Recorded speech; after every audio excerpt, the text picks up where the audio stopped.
Hi guys, so this is the second part in the How to Market Yourself Authentically series where we'll be talking about how to create your message. Welcome, I just wanted to get started with a brief introduction about me if you don't know who I am, and many of you read the blog, get the newsletter, some of you may be new here. So I'm Lindsay, I run Ask a Working Writer, and I'm a full-time freelance writer who's passionate about working from home, being self-sufficient, and helping other people find success with freelancing, however they define it.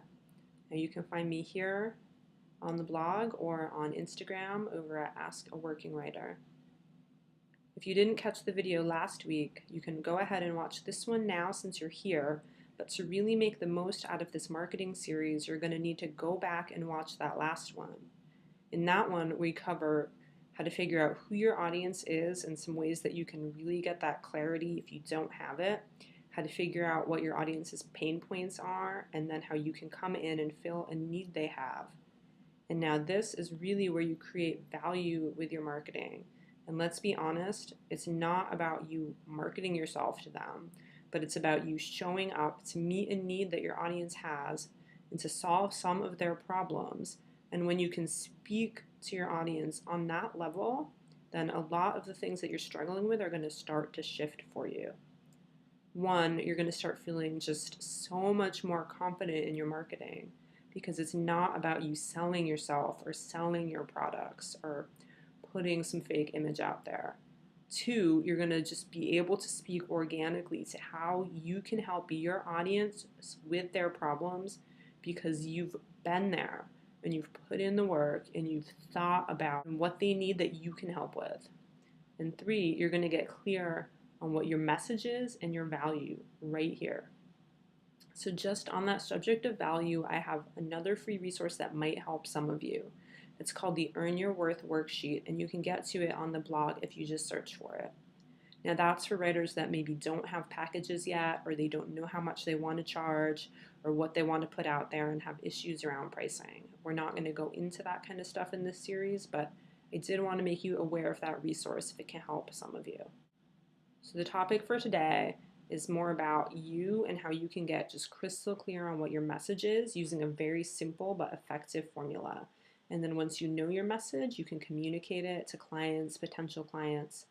And this is something that I know a lot of freelance writers and content marketers struggle with, but it doesn't have to be difficult to come up with your message. In fact, it's going to be as easy as a simple one-sentence formula. But before we get into the formula, we're going to talk about what some people get wrong when coming up with their marketing message and how that can really harm your business and your brand. So here are some of the top marketing mistakes. And these mistakes really just, for me, they drive home the success of the formula and the argument for keeping your marketing message simple, because all of these mistakes point at one central thing, and that's a weak marketing message that doesn't really factor in the audience, who the audience is, what they want, and what they need help with. I just can't drive that home enough. And now my background is in user experience, so the user is always just front and center. And my focus is always on what do I help this person do? What do I translate for their audience? And that's really what you need to be effective, is that bridge between you and them. So one of the top mistakes is using too many buzzwords in your message. Now, we just all hate buzzwords because they don't really mean anything, especially the tech buzzwords. And after a while, people just start to tune them out, so they start to work against you.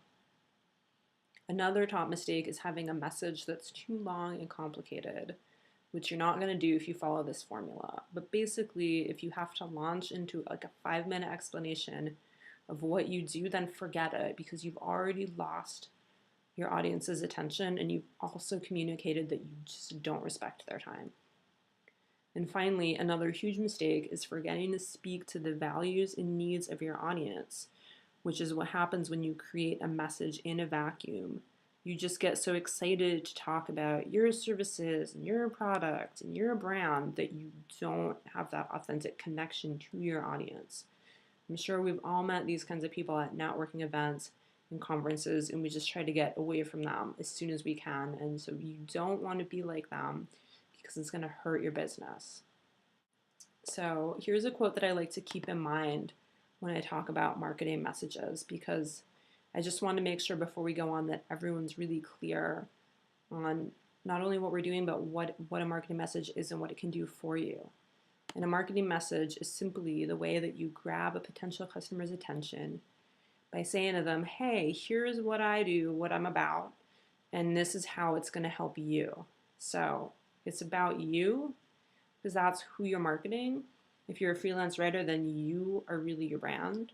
But it's also about them, your audience. It combines them both, and there's that bridge from one to the other.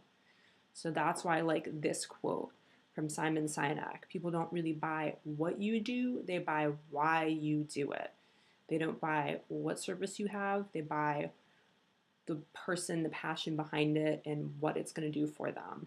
And so this really simplifies to me what it is that we're going to do when we create our message. So you guys ready for the formula? If you don't have a pen and paper, grab those now. I'm going to show you the formula. We're going to go through some examples, and if you want, you can brainstorm along with us, or you can work on this later when you've got time. So here's the basic formula that I like to use for brainstorming my marketing message. I help this audience demographic with this need or service. The message might change a little bit in the final format, but this is how I get at it. I like this formula because it's easy and clear, and it just cuts away all of that unnecessary complexity that sometimes people use when they're not clear on who their audience is, or they want to maybe cast the widest net possible.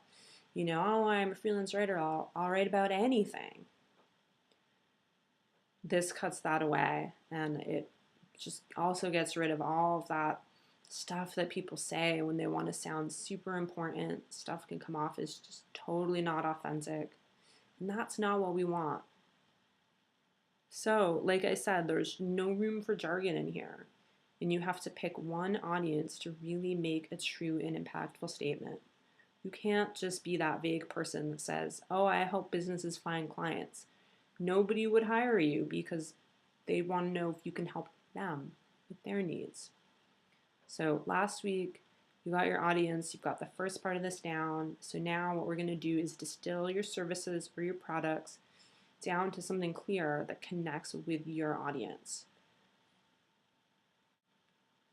So let's start and look at some examples of how this could work. I'll use myself as the first example. So I'm a freelance writer, and what I have to offer other writers on Ask a Working Writer are tips about productivity, self-employment marketing, and how to build a successful brand. And now, who's my audience for that? It's other freelance writers. Maybe it's people that are trying to do writing full-time, and right now they have a day job. People who want a side hustle to bring in extra money. For example, they want to pay off their student loans. Or it's people who are already full-time freelancers, but maybe they're not having the income and success that they want, and they're kind of stuck, and they feel like they need help to take it to the next level. So that's a lot of different groups and different skill sets. But I really want you to just start by brainstorming and thinking about who are all the different audiences that you target, all the knowledges and skills that you offer them. And then once you have everything down on paper, you're going to put it together and simplify. Just on this note, it's totally cool to have multiple messages. In fact, I think many of us just could not encompass everything we do in a single message. So as long as all your messages are really clear, you can have as many as you want and just roll out the appropriate message depending on your audience.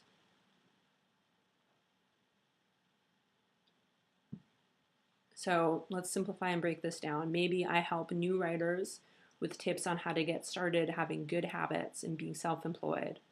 Or I help side hustlers maximize the time that they do have to work on their side project with tips on productivity, time management, staying focused. Now, just by pairing these things off using the formula, I help blank with blank, I've simplified my message. And now let's say if I meet someone at a writer's lecture and they tell me that they want to get started in freelancing, I can say to them, oh yeah, I can help you. I have this blog, here's the web address, and I help new freelance writers with self-employment and tips on getting started. So go check it out and then email me if you have advice. I'm here to help. So let's look at another example now. So maybe you are a travel blogger and you are just passionate about traveling the world and sticking to a budget. And what you have to offer other people is advice on budget travel, like not so much like travel hacking or where to get cheap flights, but ways that you can really stick to your budget and save money on the road so you can stay traveling longer. And now here's an example of someone who is that budget travel blogger. I don't know if you guys know Nomadic Matt. He runs a travel blog and he teaches other travelers how to monetize their travel blogs.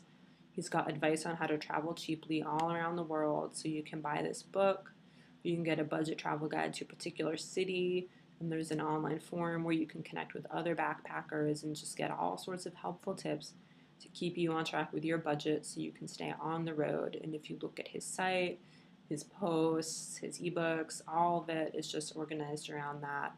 Traveling cheaper, traveling longer, traveling smart. Now, we'll do one more example. Let's say maybe you're a work-at-home mom and you've really tried a bunch of different businesses to try to find something that you can do at home while you take care of the kids. You know, you've tried like LuLaRoe and you've done Young Living, and you opened up an Etsy shop and you've tried all of it, and all your mommy friends just know you know what you're doing and they are always going to you for advice on what's real, what's a scam, what's worth their time. What you have to offer then is maybe practical advice for other work-at-home moms who are serious about earning and about steering clear of scams. So maybe you have a podcast where you review different work-at-home opportunities, or you put together an ebook where you can help other moms identify how to clear out time in their schedule so they can earn more money, whether it's by meal prepping or using the Instant Pot or bullet journaling, and that's your thing, is you help busy moms be more productive. Now here's an example of somebody who is that mommy blogger. Now she helps other moms be more organized and productive and efficient. Love and Sweet Tea. And if you go and you look at her site navigation or her content marketing and her blog post titles, you can see that what she's all about and who she's targeting, what she has to offer is just all about helping busy moms get organized and clear their clutter and live their best lives. So that's it. It's really that simple and easy, and we don't need to overcomplicate it. So I want you guys to go and think about what it is that you have to offer people that's unique, what makes you different from other people that are operating in your niche and who are also targeting your audience. And then go ahead and connect the dots between your audience and your unique offering. I think sometimes it can start to feel like we're competing for the same small group of people, so we have to kind of offer all the things, all the services, but we can't do that. We don't want to do that because it would be exhausting, honestly. And at the end of the day, we want to do the things that we're good at and the things that we like. We don't want to have to do everything or keep up with everything. So when you get your message right, it should feel like a breath of fresh air. Like you've really got that clarity on what it is that sets you apart from others. And you've got a message that you stand behind, and maybe it doesn't capture all of what you do because you have several different elements, but it captures the majority of what you do, like if you were stuck in an elevator and you've got your pitch. So now I want to hear from you. Head on over to Instagram. I'm at Ask a Working Writer. Leave a comment on my latest post with your message, or if you have any questions about what we covered today, just put them in there and I'll get back to you. Now that's where we're going to leave it today. This was a short and sweet lesson, and I'm excited to see what you guys come up with. Next week, we're going to talk about, now that you've got that message and that audience, what are some of the ways that you can find your tribe so you can start to build momentum.